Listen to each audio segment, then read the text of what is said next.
שלום, כאן מיכאל רוס עם סטרייט פרנדלי, שלום שלום, אנחנו בפרק מיוחד. איך אני תמיד אומר את זה? אז קודם כל פה זה לא באמת פרק, זה משהו מאוד מאוד מאוד קצר.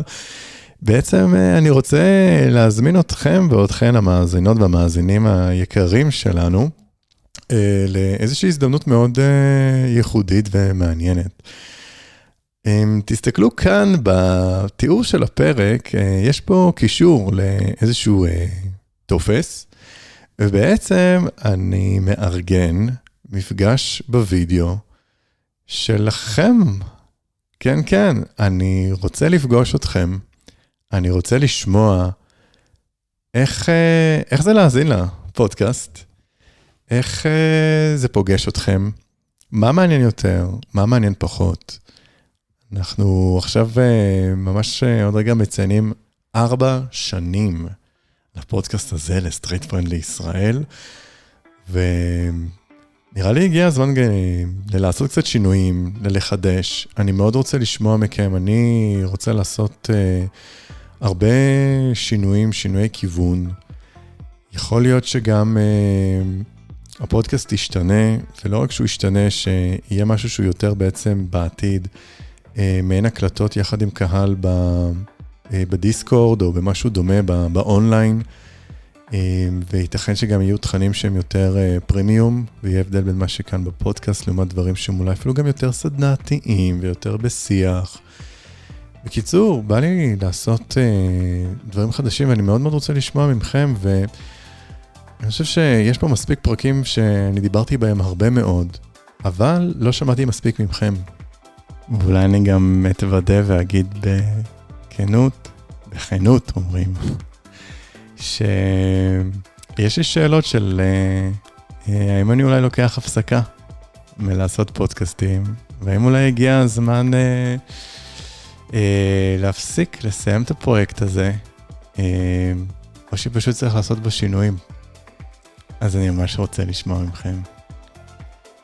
אז בטופס, יש שם תאריך למתי הסיפור יקרה. אתם מוזמנים להשאיר שם וכתובת מייל. אם אתם מעדיפים בשיחת וידאו הזו להיות אנונימיים, אז אפשר לציין את זה בטופס.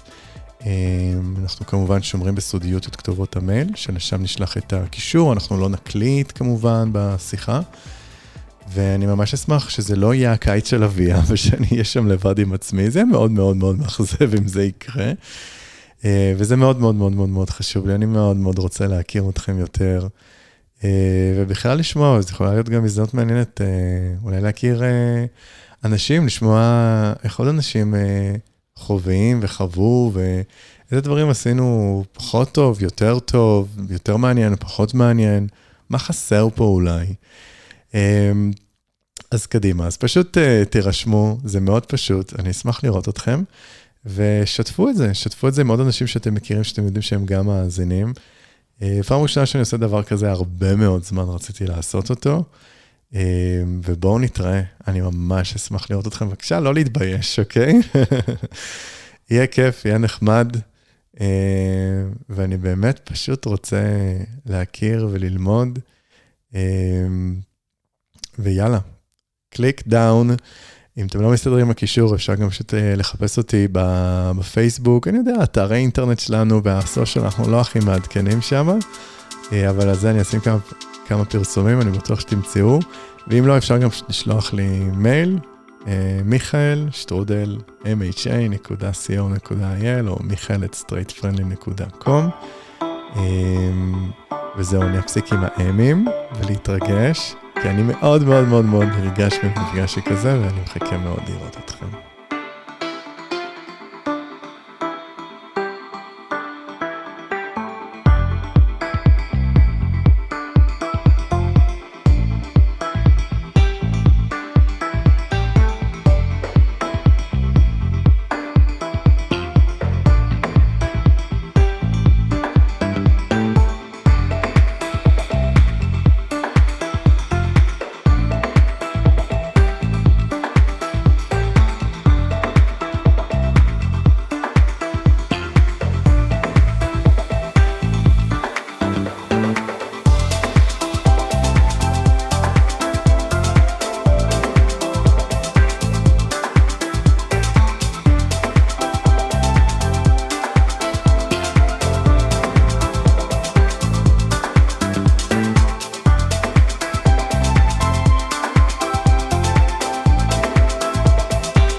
The production of this episode came to reality thanks to the support of the Friedrich Naumann Foundation for Freedom in Jerusalem. So here we're doing that. We had very special guests. For this episode, we always have special guests, but these two people who are really love and admire, and we know each other back from Israel. Hello.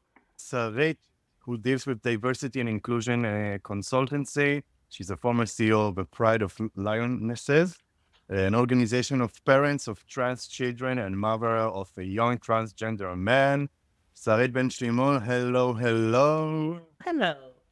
So excited to be here. That is amazing. Always good to have you here. We also had several episodes in Hebrew. Actually, we had also several episodes in Hebrew with our second guest, who recently is the vice CEO of Choshen, which is an educational and change-making, creating workshops and courses in order to understand the LGBTQ plus communities better.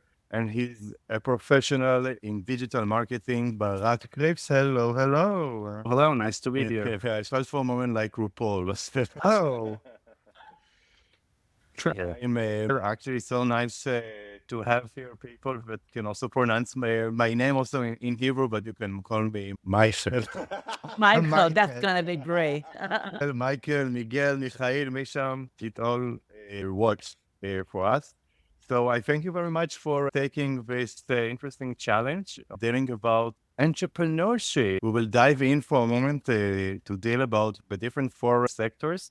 How are you guys, girls, friends? How do you feel? Fine. We're actually fine. And I think you're going to have a lot to introduce here. So I will start here with some explanation that I do usually when I teach classes and courses of entrepreneurship. And what I find many times that for many entrepreneurs, even people who finished business school, there's some kind of a macro overview, which is many times missing understanding better the landscape. We will start here with a general overview of the four sectors. But please feel free to raise any opinions, insight that you have. Please make it for me also to be less boring. We're not going to let you to bore all of us. We're just going to need the information that we need to go on with the subject. Don't worry. Plus, the activism of each and one of you is very interesting because actually both of you are dealing with different kinds of sectors and you are both also entrepreneurs, which I very much appreciate. Let's start. So generally, if we will try to look on the general landscape, no matter about what types of organizations we will look around, either if they are hospital, a place where we buy a cup of coffee, a place where we're watching maybe a podcast and listening to lots and different kinds of organizations. And we will be focusing here, of course, with LGBTQ plus, or what I like to call straight friendly organizations. But actually, this information here is relevant to any kind of entrepreneurship, and it actually is so much related to our daily life all around. By the way, we did this series also in Hebrew. We found out that many activists, especially people who deal with nonprofit CEOs and so on, have been using that information. So please feel free to share, to use that. If you have any questions, feel free also to comment on the video. This episode is available both on video and also on audio on our global podcast, so Straight Friendly Global. So we have four sectors. The first one is the governmental. Also, it can be sometimes international governmental, like United Nations and IGLETA, similar organizations. The second sector is what is called the private sector, where we talk about businesses, either if it starts from solo entrepreneurship, freelancing, or small businesses like a nail salon or a dating app, a startup like Grindr or others. And then we will deal also with the third sectors, what is known to be the non-governmental or the non-profit, which is a very important sector for our discourse. The fourth sector, which we will not be dealing that much because it depended on the legislation in different countries, but we do see trend and we would see a growth in the fourth sector, what is known to be the social businesses, which is a combination of these two sectors, the private and the nonprofits. But here for this episode, we will be mainly focusing in the government and the nonprofits, and we'll see with our friends here how much we will also dive into the private sector as well. Okay. Here we go. When we talk about the governmental sector, and I would say a lot of what is shaping the interest of each sector is related actually to the income, not necessarily to the business models, but to the sources of income. Usually for governments, how government makes money through taxpayers, right, through the citizens. Sometimes also governments control different resources such as gold and natural minerals and so on. As we know, also governments are the ones who also have force, either if it's a military, a police.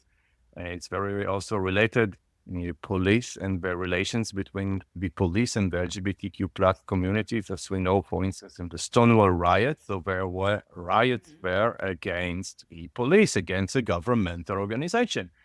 We'll take examples also in terms of activism. So sometimes we can decide, okay, there's some subject which we find to be very important for us. Are we gonna attack that subject or be activists in the subject through government, or through private sector? But for the government, that's also the kind of activism we can also impact legislation. It's not only about voting, it's also about legislation. And we see how much legislation affects a lot LGBTQ plus communities all around the world. It really affects our daily life. Sarit, you're currently located in Israel, right? Let's focus for a moment about the governmental.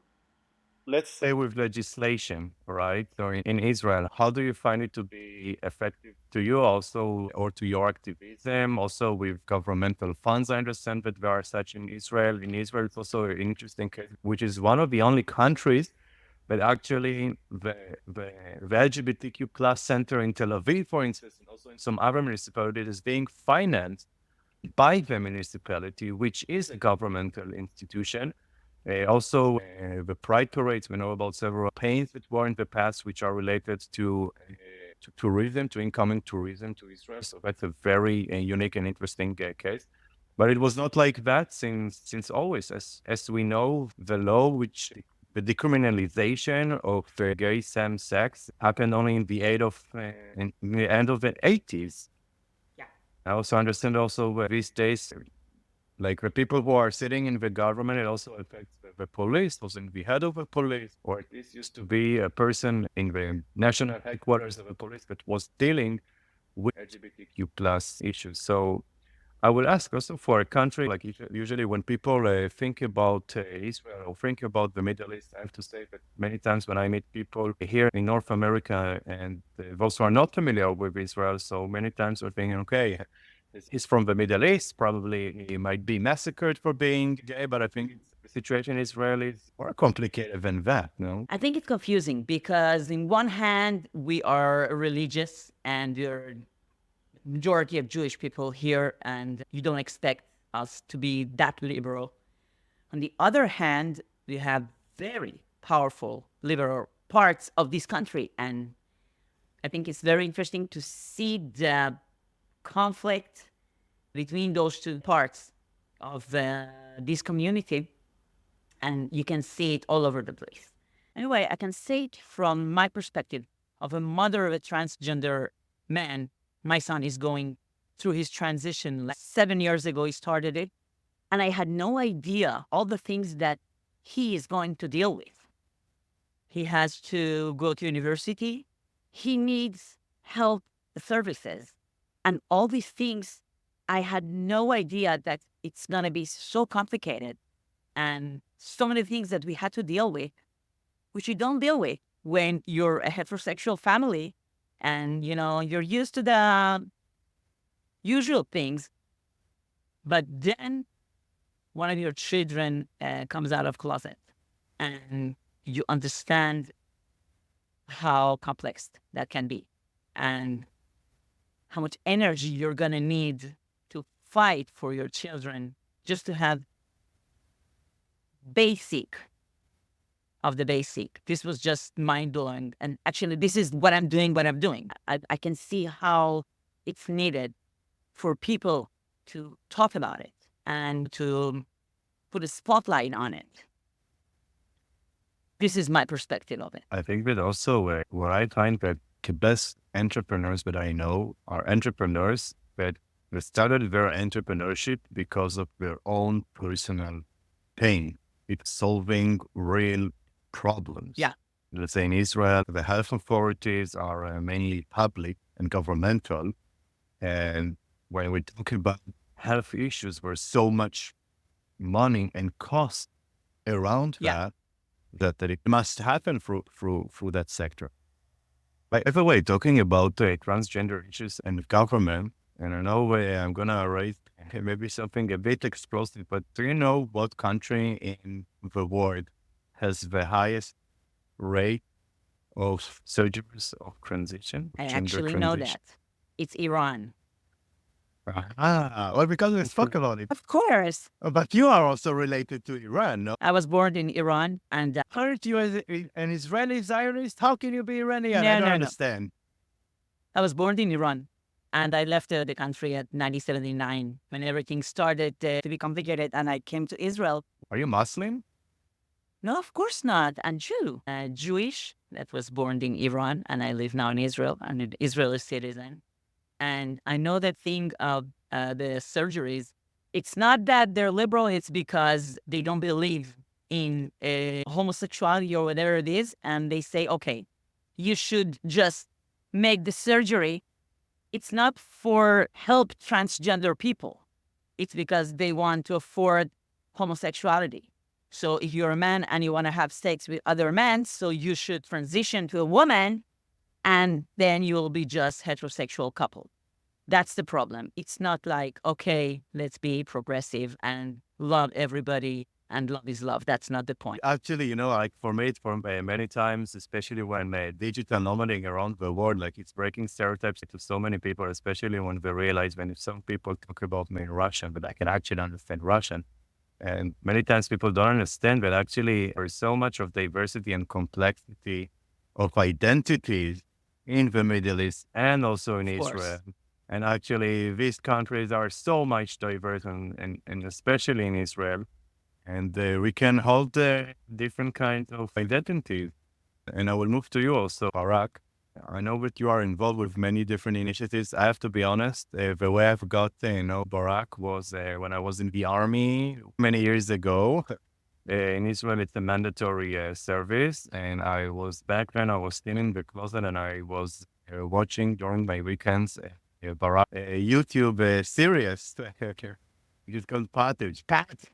Was to say, right? Indeed.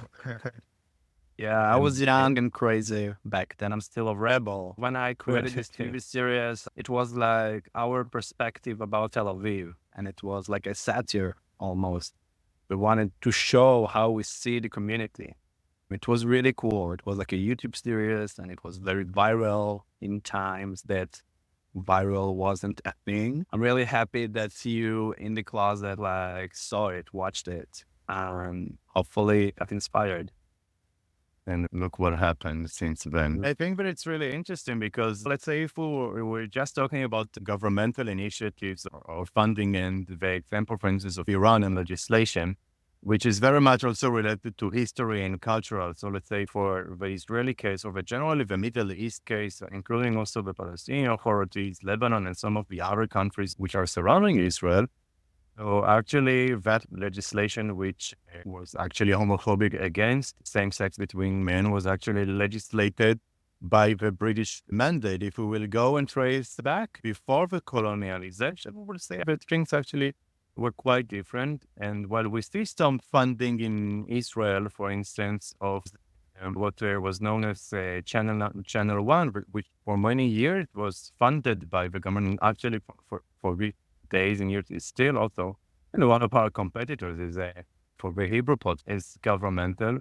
But for your case, so you created an online series, you're dealing with digital marketing, dealing also with the third sector, with nonprofits, but actually it's very interesting. Do you think if there was an LGBT content creator which funded by the government or a gay governmental TV channel, maybe then you wouldn't do that? Well, what made you to create that? When I was growing up, I saw Yossi and Jagger. I don't know if the audience know this movie. but you definitely should look it up.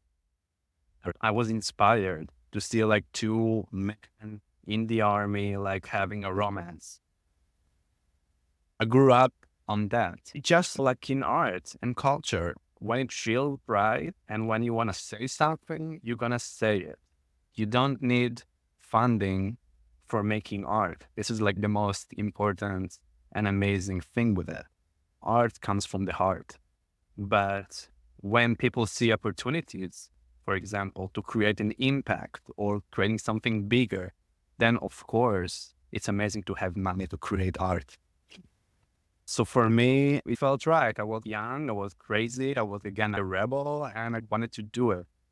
Happily, nowadays you have lots of creators and entrepreneurs online that creating LGBTQ plus content and showing visibility, and they earning money for this. So it's amazing. As influencers back then, there wasn't like this term like influencer. So yeah. And by the government, I would say, yes, we live like in a really hard place, very religious, but I'm going to say we worked for our rights and we worked for our funds. And it's really important to prove it. As a community, we did it.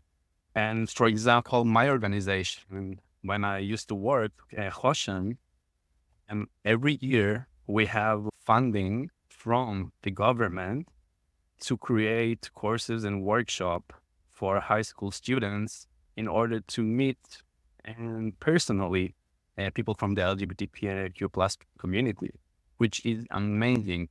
But again, we fought for it. We even tried a few times to We cancel still have to that, fight no? for it. We still have to fight for it. It doesn't Absolutely. matter how liberal we are here. We still have to fight for our children to be able, someone that can imagine themselves growing into, because I think one of the things that is very hard for younger people, which are from the LGBTQ plus community, it's that they feel weird and they feel like something is wrong with. And I can see it all over the place when I meet the families and I work with them. And I think this is so important, what Hoshen does here, because this is actually the governmental, because you're talking about education. We are talking about influencing the education in the schools, in high schools. It's amazing. And just imagine how far we came that Hoshen is working together with the educational ministry in Israel, and they're working together every year. It's a dream come true for the LGBT community. And again, we need always to keep an eye that we're gonna get it every year. So it's always This is an ongoing constantly fight. We know that. It's an ongoing fight, and we definitely cannot take things for granted, as we see also how in some countries around the world, the situation and the legislation actually went backwards towards the LGBTQ plus communities. We see how all the time it's going up and down, and maybe this is also one of the cons of initiatives which are running either through the government or in cooperation with, because since eventually the people who are deciding about the funding are the people who are in power, and that can of course change. And then just to think about it, Hoshen founded 20 years ago by a group who just wanted to create personal meetings with the LGBTQ plus community. There were a bunch of people going from there to there, and it's like, hello, I'm gay, want to talk now? And so we can meet, and we came so far, and now we have like more than hundreds of people like volunteering and working in this organization. It's amazing. So we spoke with our guest about the governmental sector, and we are now moving to the third sector, to the non-profit. So while the governmental sector, its funding are governmental based on the tax payment, and also a lot affected by political issues, governmental issues as well. And of course, we cannot also ignore international politics. They are all affecting the political habits of the legislation. We have also the second sector and the third sector. The second sector, businesses from freelancers to small businesses to startups and larger corporates, but we will focus now mainly with the third sectors as known to be as the non-profit and the non-governmental sector. Take the examples, for instance, of a Stonewall riot that took place in New York City on June 1969, way before it was registered as non-profit. I mean, Webism can start even without being registered, but eventually, if we want to grow and form some kind of entity, probably we'll start through the profits, because non-profits are designed to deal social causes that have with causes that governments are not dealing with, which we can see, for instance, in some countries when country is not dealing with environmental issues. We see also global legislation, also where the ES corporates, a lot of it started way before by different non-profits, actually, for governments contradicting their interests. We cannot deny also the fact that the money affects politics also in terms of non-profit. First of all, because of the way non-profits are shaped, they must have both, let's say, a CEO and people who work for, and there's also the board chairperson that can involve politics. Also, the income is dependent mainly on donations, on donors, on foundations. We do see some, like, for instance, with the Obama campaign, where the fundraising was done by regular people who could contribute a monthly payment. The income of donations also can bring a lot of competition in terms of agility.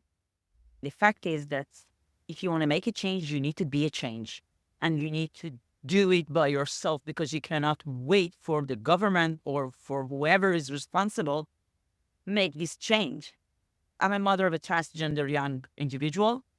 My son started his journey when he was 16 years old, and we had to fight for his rights. We had to fight to make sure that he gets what he needs and he's going to have his rights. And it was a fight. We were mothers. We are allies. I'm a heterosexual woman and not from the community. And we knew that we need to do something about it. We need to make this change, because no one is going to do that job for us.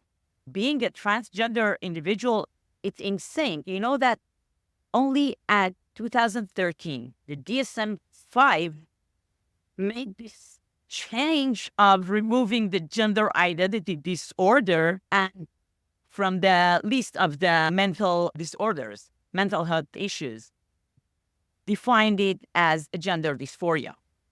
And until then, those children felt like there is something really wrong with them and they could not express themselves. And if the parents were not involved and make the change and say, okay, we have lots of organizations, but you don't have parents of young transgenders, which is very specific. You need to do that, because no one else is going to do that job for you. It doesn't matter how many organizations are here and how much the LGBTQ community is large and stable in wherever you are. This is a specific problem that we had to deal with. This is something that if you don't do that, you cannot wait for someone to do that for you, because you need to drill into it, into the problem. We had to fight. We had to go to the Knesset to fight for our children's rights, because no one is going to do it. And this is what you're talking about when you're talking about the nonprofit organizations, because this is not, okay, this is something common and we all agree that what we need to do is 1, 2, 3. And I'm sure that, Barak, you understand that society changes all the time. And every time we need to think about new stuff in order to solve new problems. So there's always new problems. This is how the world works. It's really important to know when you go to this battle, change, it's going to be a fight. You are going to a fight. Yeah. And in order to change people's mind and laws, you're going to need people with you that believes in the same cause, the same agendas, and together, only together, you cannot do it alone. You need to go for a fight. And it And grows this from is the bottom, because it's not that something up top you say, absolutely. okay, this is what we need to do. That's the meaning of being allies, because it has to be in you. It's life or death. Right. In the past years, we see like radical people using the term progress people. It's a bad thing? Is it? Progress means to go forward, not to go backward, right? It's good to push our society to a different direction in and a good direction, because this is how we human beings develop. This is nature, It became a right? curse. Calling someone you're progressive, it became a bad word. No, just don't call me progressive. It's so crazy to Being believe in realistic, times that to create progress, it's a bad thing, it really. is. The problem is that our minds are binary. You just keep yourself safe by going any right or left. The change comes from the people that suffer and know that they need to make this change. They have no other choice. I have no choice.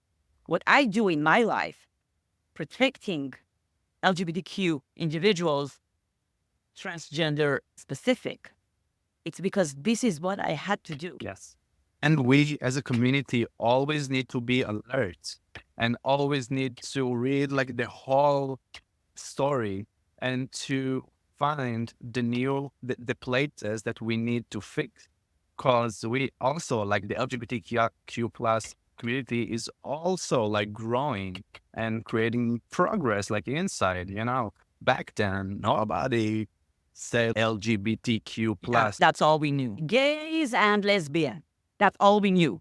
Even bisexuals were right. Okay. Right now, where we have more identities and we have more people, the terms are getting bigger and the diversity, like, it's amazing. We have so many colors right now, and we always need us, grown-up men and people, to find a way to give them the chance and to help them and to fix what need to be fixed. And not to count on the government to make the right choices for us and our lives and our children's lives. And someone needs to fight that fight. And that's why those nonprofit organizations exist, because nobody's gonna do the dirty job for us and for the causes that we fight for. I think that of representation is very important and it also involves a lot of politics. We can also say that, for instance, if we take, for example, New York City and the Stonewall Riots event, 1969, the year after it was commemorated by the parade, the first parade that we know that we are, thanks to our commemorating and marching all around the world, usually around Pride Month. And you already mentioned the term of GAN. So actually, the first registered movement and a non-profit that was established is the Gay Liberation Front. Now, back then, the word gay meant both homosexual and lesbian. Actually, a lot of my inspiration, especially as an entrepreneur, comes from blogging and also through transgender communities, especially. I take a lot of inspiration from Sylvia and Rivette, also Marsha P. Johnson. There's a wonderful documentary. Actually, back then, both of them didn't identify as transgender, but as transvestites. So it's also really interesting to see how the definition changed. Even like the term LGBTQ plus this word is actually it's a coalition of new words. But with creating organizations where actually there are donations or some other sources of income, it means also creating job opportunities. And with that, plus with the way that organizations are shaped with, comes politics. And we can see that, for instance, with the example of Marsha P. Johnson and Sylvia Rivera, where they can show how when the movement was created, so in its goals, it was about ending the movement that more people we know about will be more covered in the media. Actually, Stonewall riots in 1969 were not that much covered in the media, although it were several days of historical protest. So while this organization were dealing with representation, with job opportunities, making sure that there will be no discrimination, because back then people could be fired in the US just based on their sexual orientation or their sexual identity. And while fighting for that, they excluded these transvestite activists who were actually being active in the protests themselves. And I can also give another example, let's say, for the Israeli case.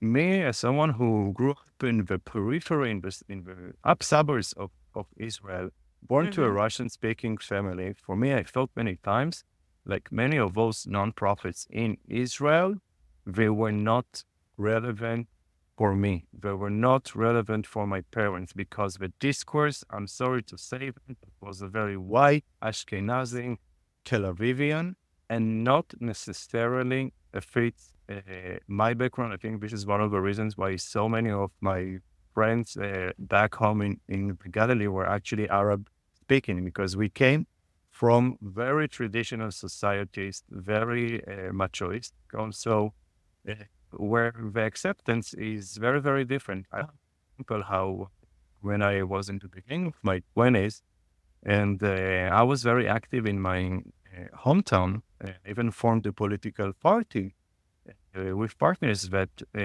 reached to the municipality. And I remember how I wanted to use those connections that I had and experience and power in order to create a youth organization in my hometown. But back then, when I was trying to do it, I tried to contact different personal profits. They were not answering my message at all. And once eventually I started doing that, I found out that one of those organizations wanted to sue me for violating copyright. And I think that this is a very important subject, because for me, this is why I didn't create that actually. And we here want also to talk about the reality and about the politics that comes around it. Also, there's also a lot about, let's say, representation. Is that organization or the other really represent me or us or not? And then with money and organization comes power and it comes politics eventually. It's all included. It's money, it's politics, and you can really want to make a change, but you cannot separate it.